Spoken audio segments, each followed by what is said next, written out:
नमस्कार, आपके साथ मैं हूं सबीना तामंग देशमुख और मेरे साथ मौजूद है आज देश की जानी मानी एक ऐसी ज्योतिषाचार्य जिनकी भविष्य में एक अलग ही वाणी होती है और ऐसी भविष्यवाणियां होती हैं जो चाहे सियासत से जुड़ी हो, खेल से जुड़ी हो, मनोरंजन जगत से जुड़ी हो या फिर देश विदेश में हो रहे हालातों पर, खासतौर से युद्ध के हालातों से जुड़ी क्यों ना हो, हर एक भविष्यवाणी सटीक साबित होती है और इसके पीछे धर्म का ज्ञान है। वो ज्ञान जो आज आपसे बटेगा और वो खास बात जो सावन से जुड़ी हुई है, क्योंकि सावन में चमत्कार अब आपकी जिंदगी में होने वाला है, क्योंकि ज्योतिषाचार्य डॉक्टर वाई राखी जी हमारे साथ मौजूद है। बहुत बहुत स्वागत है आपका। Thank you so much Sabina, कैसी हो तुम? मैं बिल्कुल ठीक हूँ राखी जी। राखी जी, सबसे पहले ये आपके हाथ में जो हुआ है, क्या ये ग्रह नक्षत्रों के खेल से हुआ है? क्योंकि आपकी एक एक उपाय करोड़ों लोगों की जिंदगी बचाते हैं। जी देखिए, ये मंगल का साल है। इस मंगल के साल में अगर आपको छोटी मोटी चोटें लगती जा रही हैं और आप बच रहे हो तो भगवान का करोड़ों बार धन्यवाद करो, क्योंकि दुर्घटनाएं,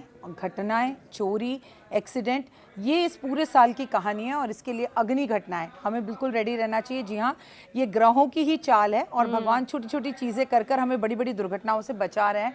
उसका लिए प्रभु का करोड़ों बार धन्यवाद है। अच्छा, सावन के बारे में ज़रूर बात करेंगे, क्योंकि आज हर कोई जानना चाहता है कि एक उपाय ज़िंदगी में क्या चमत्कार कर जाए। हर उम्र के हिसाब से, हर परिवार के हिसाब से, महिला पुरुष, रोजगार या फिर जो भी परिस्थितियां चल रही हैं, लेकिन जो भविष्यवाणियां आपकी तरफ से की जाती है और जो बिल्कुल सटीक साबित होती है, खुद को लगता है कि आप ये जान लेती है कि आने वाले वक्त में क्या होने वाला है, या फिर जो कुंडली होता है या जो भी आप ग्रह नक्षत्रों का मेल देखती हैं, वो इतना सटीक तरीके से कैसे?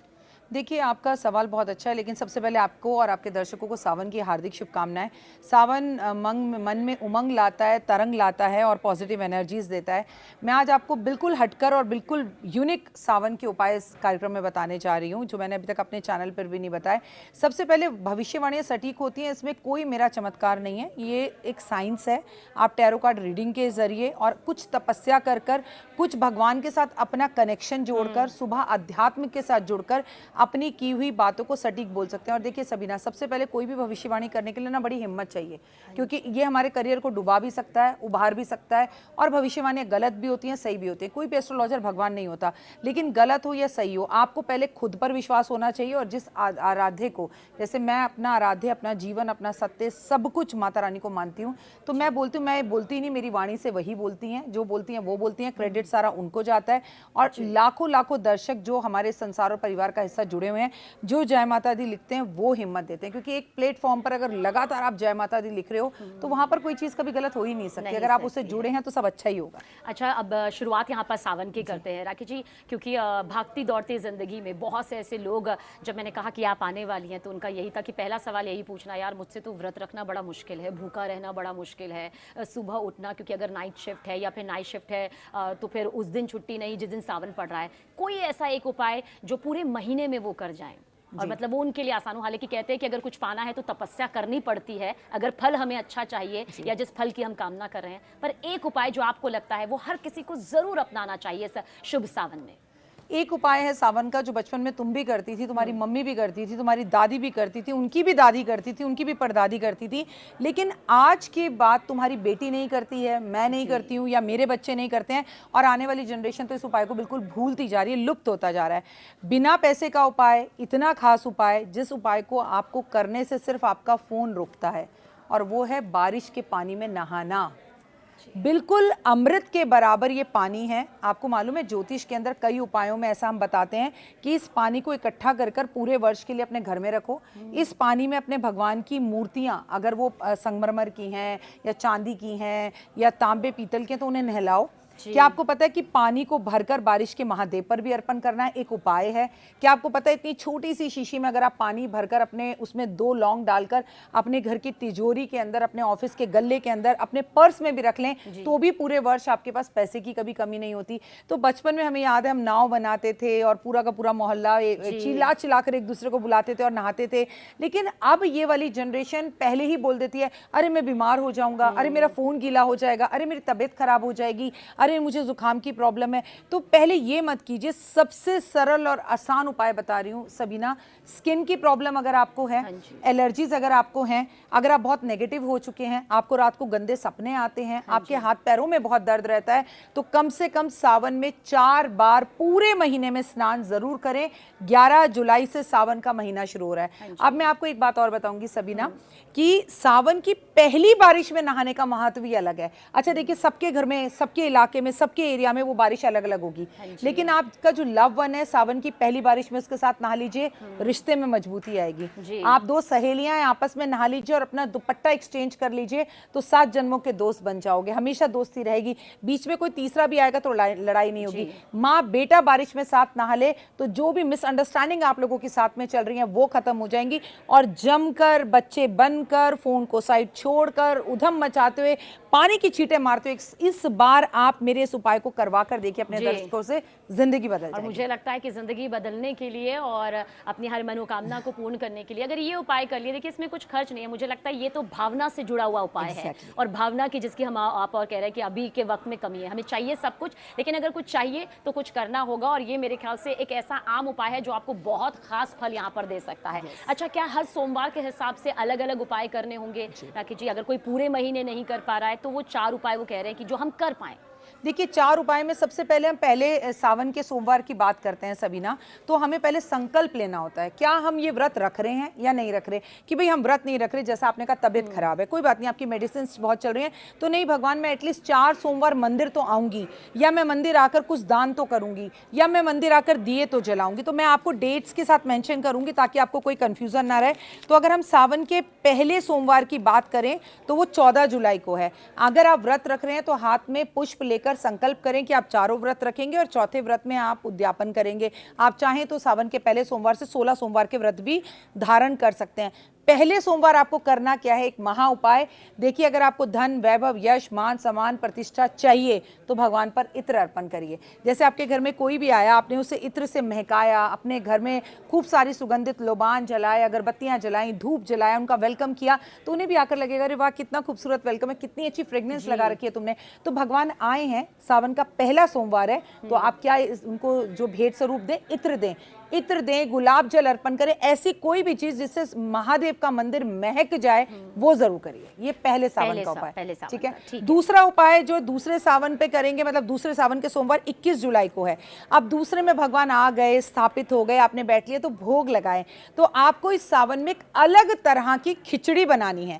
इस खिचड़ी के अंदर आपको थोड़ा सा अन्न मिलाना है, थोड़े चावल मिलाने हैं, थोड़े ड्राई फ्रूट मिलाने हैं, थोड़ा गुड़ मिलाना है, घी मिलाना है, और उसके बाद 1 कटोरी दही के साथ भगवान को अर्पण करना है। देखिए बहुत सारी जगहों पे दही खाते नहीं है, लेकिन अक्सर जो चीज हम खाते नहीं है वो भगवान को अर्पण करते हैं। तो आप भगवान को आपने बिठाया, स्वागत किया, उन्हें इत्र लगाया, दूसरे सोमवार उन्हें खिचड़ी का भोग लगाइए। फिर वो खिचड़ी जरूरतमंद लोगों में बांट दीजिए या ब्राह्मण को दे दीजिए खाने के लिए, अगर वो खाते हैं तो, ठीक है। तीसरा 28 जुलाई को है। अब भगवान बैठे, आपने उन्हें भोजन कराया, तो अब भगवान को वस्त्र दीजिए। आप कुछ नहीं कर सकते तो अपने घर के आसपास के किसी भी मंदिर में पंडित जी को पीले रंग की धोती गिफ्ट में दे दीजिए। जो कुंवारी लड़कियां और चाहती हैं उनका विवाह हो तो वो माता पार्वती को चुन्नी श्रृंगार का सामान दे दें। आप किसी भी मंदिर में घंटी लगाएं, जितनी बार लोग आए जाएं उस घंटी को बजाएं, तो आपका जीवन जो है वो सार्थक होगा और भगवान के मंदिर में आपकी हाजिरी बार बार लगेगी।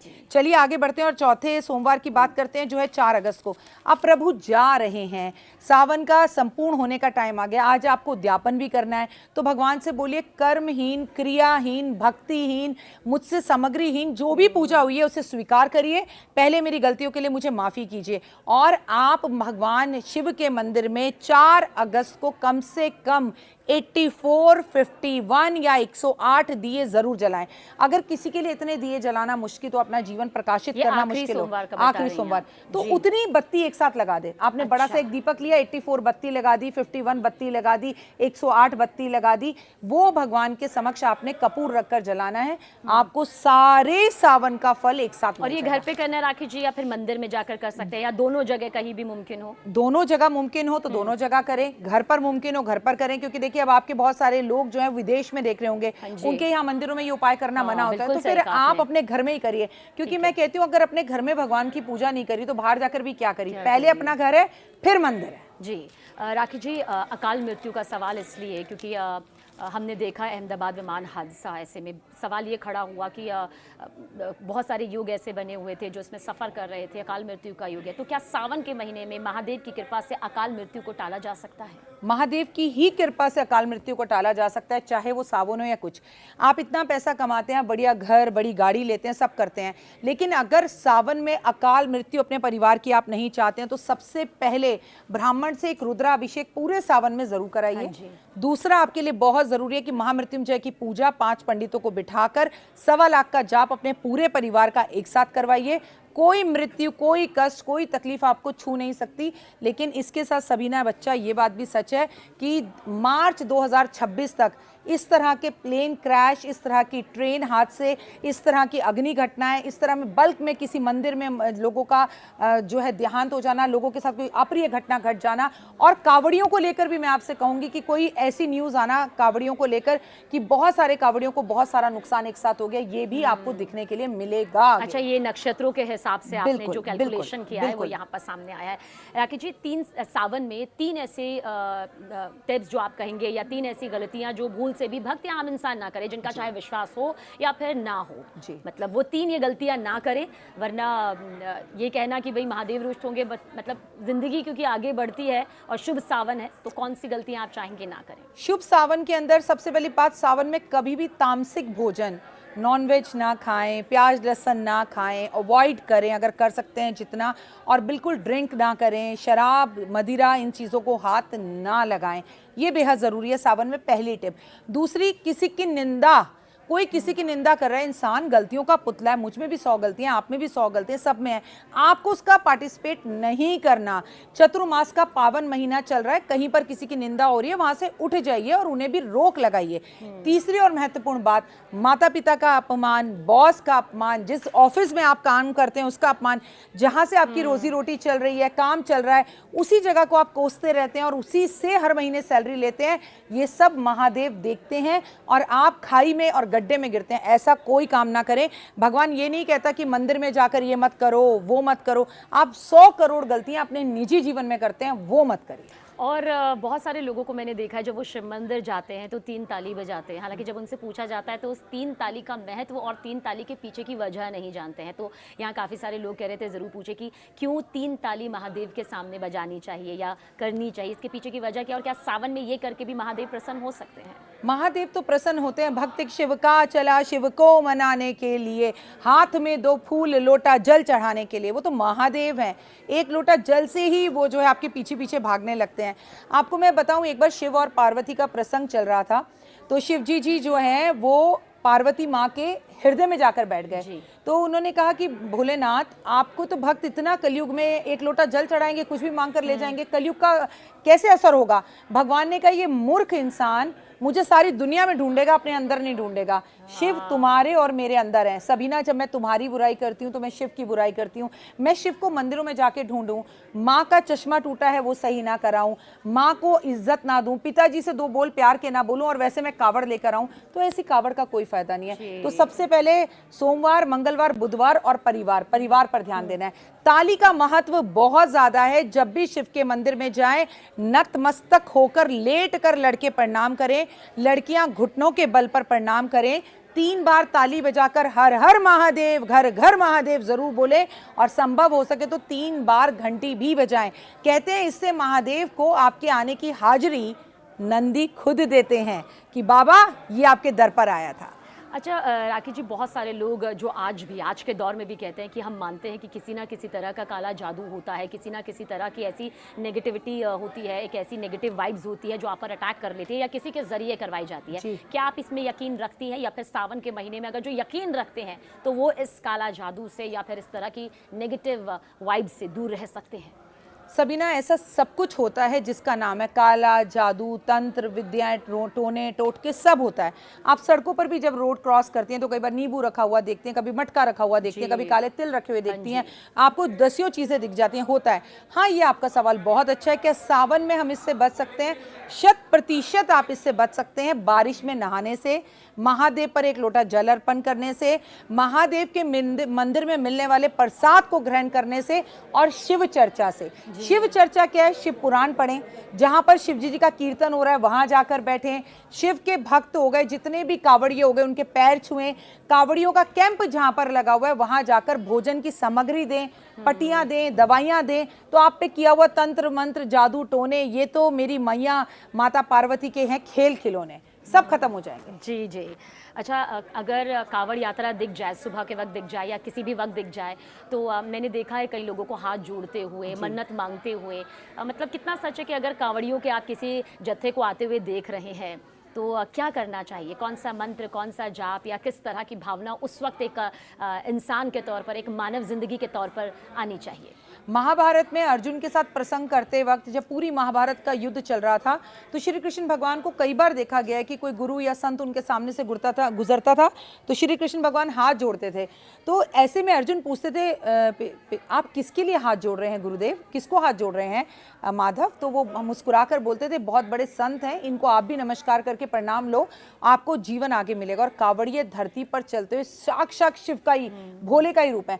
सबीना, अगर मैं तुमसे कहूँ इस पूरे न्यूज चैनल में पूरा एक दिन एक लीटर की पानी की बोतल लेके घूम लो तो तुम कभी उसे राइट लोगी, कभी लेफ्ट लोगी और शायद ले भी नहीं पाओगी।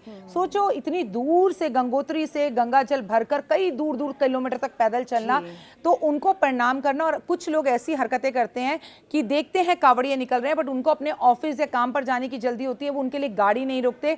ये आप बहुत बड़ी गलती कर रहे हैं। अपने कर्म अच्छे करें ना करें, लेकिन अगर कोई कावड़िया निकल रहा है हाथ जोड़कर उसकी भक्ति को प्रणाम करिए, क्योंकि भक्ति में शक्ति है। और आप थोड़ा रुक जाइए क्योंकि आप एसी गाड़ी में हैं और सामने से कावड़ को बड़ी इज्जत के साथ निकलने दीजिए, ये भी आपकी तरफ से एक पुण्य का काम है। जी। राखी जी, इन दिनों बहुत सारे मामले ऐसे सामने आ रहे हैं जिन्हें हम एक बतौर एंकर, बतौर जर्नलिस्ट हमें पढ़ना पड़ता है, और जब वो सामने आते हैं तो अंदर से पूरा जहन झकझोर जाता है। सोनम का केस आपको पता होगा, मुस्कान का केस पता होगा, पति को मारकर ड्रम में भरना हो या चट्टान से धक्का देना। अभी हाल ही में एक और केस आया कि 60 साल के फूफा जी से प्यार हो गया इसलिए अपने पति की हत्या यहाँ पर कर दी। क्या जब आप अपने बच्चों की, अपनी बेटियों की, अपने बच्चों की ऐसी प्रवृत्ति देखते हैं तो क्या माता पिता के व्रत रखने का भी फल मिल सकता है? क्योंकि कई बार मालूम चल जाता है कि आपके बच्चों की प्रवृत्ति किस तरह की है, तो कैसे बदलेगा ये? कौन से ग्रह नक्षत्र जो ये सब वारदातों को अंजाम दे रहे हैं? ये जो वारदातों को अंजाम दे रहे हैं, मर्डर, प्यार, इश्क, मोहब्बत, जैसे कि एक केस आपने बोला नहीं कि एक सासू माँ अपने ही दामाद को लाई, पसंद किया और उसी के साथ भाग गई अपनी बेटी का घर खराब करके। ये बुद्धि खराब होने वाले काम है। ये इतना पराक्रम जो पुरुषों के अंदर, जो महिलाओं में बढ़ा हुआ है, उसका कारण मंगल है। ये जो युक्तियां ग्रहों की बनी हुई हैं ये है। ये साल मार्च 2026 तक ऐसा ही रहने वाला है। हाँ, आपने बहुत अच्छी बात करी। देखो सबीना, मैं आपको बताऊं, पहले ना गली गली, मोहल्ले मोहल्ले के अंदर ना छोटे छोटे कीर्तन हुआ करते थे। बच्चे बॉक्स लेकर जाते थे, पैसे मांगते थे कि आप इसमें डोनेट करो, आज कीर्तन है, सब कुछ है। आपने देखा अब एकल परिवार हो गया। धीरे धीरे से लोग इतने बिजी हो गए, कोई नाइट ड्यूटी कर रहा है, कोई ऑफ नाइट कर रहा है, कोई लेट नाइट तक कर रहा है, कोई मॉर्निंग कर रहा है। तो लोग ना आप कोई भी धार्मिक कार्य एक साथ नहीं करते हैं। ठीक है, होंगे तो बड़े बड़ी जगहों पर होंगे या मठों में होंगे। तो अपने अपने घरों में, अपने अपने घर के पास छोटे छोटे हवन करना, यज्ञ करना और माता की चौकियां करना, खाटू श्याम बाबा की चौकियां करना, शिव चर्चा करना, शिव पुराण का पाठ रखना। अगर आप इंडिविजुअली अपने घर में भी ये कर लेते हो तो घर की जो दीवारें हैं ना, कहते हैं दीवारों के भी कान होते हैं, वो पॉजिटिव होती है। इस तरह का एक भी नेगेटिव इंसान घर में है तो उसकी सोच धीरे धीरे बदलने लगती है और घर का माहौल बदलता है। राखी जी, नेम प्लेट को लेकर काफ़ी चल रहा है। कुछ मामले भी यहाँ पर सामने आए। ताज़ा मामला यहाँ पर सामने आया कि भाई एक शख्स का नाम मुस्लिम नाम था उसका, तजम्मुल, और उसने गोपाल रखा हुआ था ताकि ढाबा चल जाए। वो ढाबे का कर्मचारी था। आपको लगता है कि अब इसे लेकर विवाद चल रहा है, इसे लेकर एक पक्ष यहाँ पर कहता है कि ये इसलिए किया जा रहा है क्योंकि टारगेट किया जा रहा है मुस्लिम्स को, और जो हिंदूवादी संगठन है वो कह रहे हैं कि भाई जो भी हो हकीकत तो सामने आनी चाहिए, अपने धर्म से आप पीछे क्यों हट रहे हैं?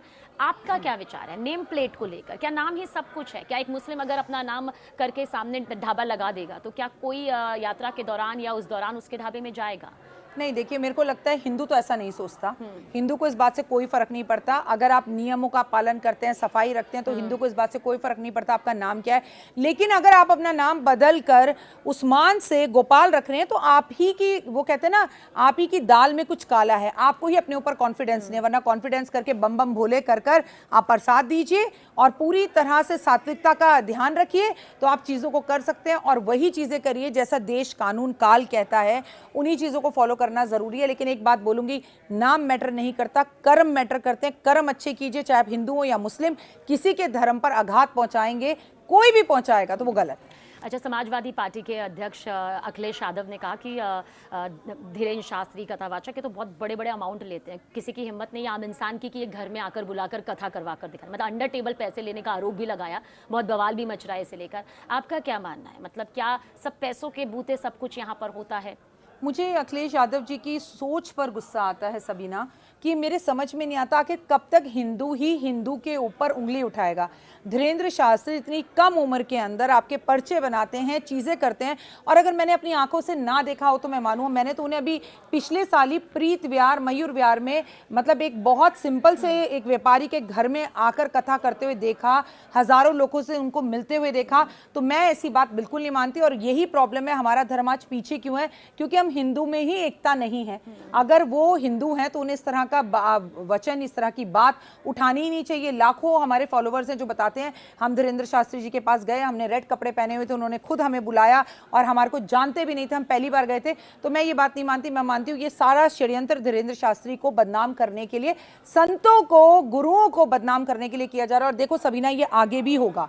इसका रीजन है हमारा देव गुरु बृहस्पति जो है वो अतिचारी है। बड़े बड़े संतों के ऊपर लांछन लगना, संतों या एस्ट्रोलॉजर्स के ऊपर उंगली उठाना, उन्हें बदनाम करना, या उनकी मृत्यु होना, या उनके साथ अप्रिय घटना घटना। लेकिन अब बस और नहीं, मैं सारे सनातनियों से कहूंगी, एक हो और सब एक दूसरे का साथ दो। अब नहीं तो कब दोगे? अच्छा, कथावाचकों पर हमले को लेकर भी कई खबर आई, चोटी काटने को लेकर खबर आई, बहुत अपशब्द कहने को लेकर कभी ना कभी बीच में मामले सामने आ रहे हैं। आपको लगता है कि ये खासतौर से ये टारगेट यहाँ पर किया जाता है, इसलिए ये सब होता है? मतलब कोई वर्ग है जो टारगेट कर रहा है, जिन्हें लग रहा है कि इनका आगे बढ़ना, इनके ज़्यादा फॉलोअर्स का आना हमारे लिए खतरा हो सकता है? ऐसा तो नॉर्मली हर कोई कर रहा है। आप इंस्टाग्राम पर भी देखो तो लोगों को लगता है फॉलोवर्स बढ़ रहे हैं तो कर रहा है। लेकिन दुख मुझे इस बात का होता है कि कुछ सनातनी उनका साथ देते हैं। आपका संत, गुरु, समाज, सनातनी कुछ भी कर रहा है। अच्छा, कुछ ऐसे भी लोग हैं जो दूसरे धर्म के, अपनी आईडी उन्होंने हिंदू नामों से बना रखी है, वो कमेंट करते हैं, उनको देखकर 10 लोग करते हैं। तो मेरा मानना है, सुनो सबकी, करो अपनी, अपनी बुद्धि और विवेक से चलो। आप खुद देखो कि हमारे समाज और दुनिया के लिए इंसान क्या कर रहा है। क्योंकि दूसरे की आई से अगर आपने कुछ देखा तो आज भी आप वही कर रहे हो जो अंग्रेजों ने किया था। हिंदू और मुस्लिम को लड़ा दिया था, हिंदू को हिंदू से लड़ा दिया था, हिंदुओं को राजाओं से लड़ा दिया था। वही गलती हम आज कर रहे हैं जो हमने उस टाइम पर की थी। एटलीस्ट अब नहीं सुधरे तो कब सुधरेंगे? अच्छा, भारत और पाकिस्तान का युद्ध भले ही अभी नहीं पता भविष्य में कैसा होगा, लेकिन ऑपरेशन सिंदूर की बड़ी कामयाबी यहाँ पर सामने आई। राखी जी, आपको लगता है कुछ सावन में ऐसा हो सकता है, या फिर ग्रह नक्षत्रों का खेल भारत और पाकिस्तान के रिश्तों को लेकर और युद्ध की स्थिति को लेकर, क्या लगता है इस एक महीने में क्या हो सकता है? देखिए, मैं आपको बताऊं, अगले 4 महीने के अंदर आपको भारत और पाकिस्तान तो खैर कभी सुधर ही नहीं सकता, मैं कई बार बोल चुकी हूँ, वापस से युद्ध की स्थितियां मुझे दिखाई देती हैं।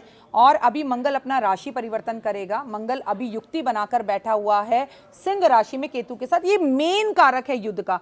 कभी भी हो सकता है मेरा पॉडकास्ट आपके साथ बाद में रिलीज हो, उससे पहले ही हिंदू और भारत और पाकिस्तान की जो है वो लड़ाई हो जाए। पाकिस्तान ना सुधरा है ना सुधरेगा, और युद्ध की स्थितियां 2026 तक ऐसी ही बनी हुई हैं, और कभी भी युद्ध की स्थितियां हो सकती हैं। लेकिन भारत जीता था, भारत जीतेगा और भारत जीता ही रहेगा। इस बार पाकिस्तान को मुंह की खानी पड़ेगी। और जो ईरान और इजराइल के बीच युद्ध हुआ, रूस और यूक्रेन का युद्ध इतना लंबा जा रहा है, क्या ट्रंप की जो नीतियां हैं वो आपको लगता है कि वो युद्ध रुकवाने के लिए, या सिर्फ इसलिए क्योंकि अपनी पीठ थपथपाने के लिए? हालांकि किसी की कुंडली नहीं, लेकिन फिर भी हम देश के हिसाब से देखें तो इन देशों की वॉर स्थिति आपको कैसी नजर आती है? मैं पहले भी कई बार बोल चुकी हूँ, कनाडा और यूएसए से बहुत सारे देशवासियों को, जो हमारे भारतीय या किसी अलग देश के लोग हैं, उन्हें वापस आना पड़ेगा। खुद ट्रंप का समय अच्छा नहीं है, ट्रंप की जान मान को भी हानि है।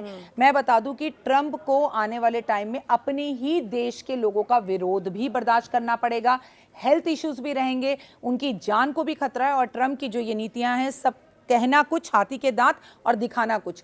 वो व्यक्ति जैसा दिखता है वैसा है नहीं, लेकिन आने वाले 2 साल ट्रंप के लिए बिल्कुल अच्छे नहीं है। तो सावन में चमत्कार की बातें, सावन में इन उपायों की बातें, और जाते जाते हमारे सभी दर्शकों के लिए क्या आपको लगता है, कोई एक ऐसा जाप, कोई एक ऐसा नाम, कोई एक ऐसा मंत्र जो महादेव और उनके सब परिवार सबको प्रसन्न करके उनकी मनोकामना पूर्ण करे? देखो सबीना, तुम्हारे सामने कितने खूबसूरत महादेव हैं, इनके माथे पर चंद्रमा है। जी। चंद्रमा मन का कारक, हमारा मन अगर दुखी हो जाए तो हम कुछ नहीं करते। चंद्रमा माँ का कारक। आप महादेव के मंदिर में जाएं या ना जाएं, पहले अपनी सासू माँ के साथ अपने रिश्तों को अच्छा करें, अपनी माँ के साथ अपने रिश्तों को अच्छा करें, और इस बार हाथ पकड़कर अपनी माँ को मंदिर ले जाकर दर्शन कराएं। अगर आप किसी भी धार्मिक यात्राओं पर बल्क में, बसों में जाने की कोशिश कर रहे हैं तो मैं आपसे कहूंगी थोड़ा रुक जाइए, थम जाइए। महादेव आपके घर के पास वाले मंदिर में भी वैसे ही बैठे हैं और केदारनाथ में भी वैसे ही बैठे हैं। मौसम बहुत तांडव दिखाने वाला है, बहुत तरह से बादल का फटना, अप डाउन होना, इसलिए ओम नमः शिवाय, शिवाय नमः का जाप जरूर करें, नमः शिवाय का जाप जरूर करें, और महादेव के पास बैठकर, अपने घर में बैठकर कोई एक व्यक्ति शिव पुराण पढ़े, बाकी लोग सुने। और आपको बता दूं, चतुर्मास में जो लोग विष्णु सहस्त्र नाम करते हैं, हालांकि भगवान विष्णु योग निद्रा में सोने गए हुए हैं, लेकिन जो भगवान विष्णु का नाम लेते हैं, लक्ष्मी उनका घर छोड़कर कभी नहीं जाती। ओम नमो भगवते वासुदेवाय नमः, बस इतना ही बोल दीजिए। बहुत बहुत धन्यवाद राखी जी आने के लिए और हमारे दर्शकों तक ये सभी जानकारी पहुंचाने के लिए, क्योंकि सावन का जितना बेसब्री से इंतज़ार हमें और आपको है, हमारे करोड़ों दर्शकों को है, पूरे भारतवासियों को है। बहुत शुक्रिया राखी जी। क्यों सभी बात है।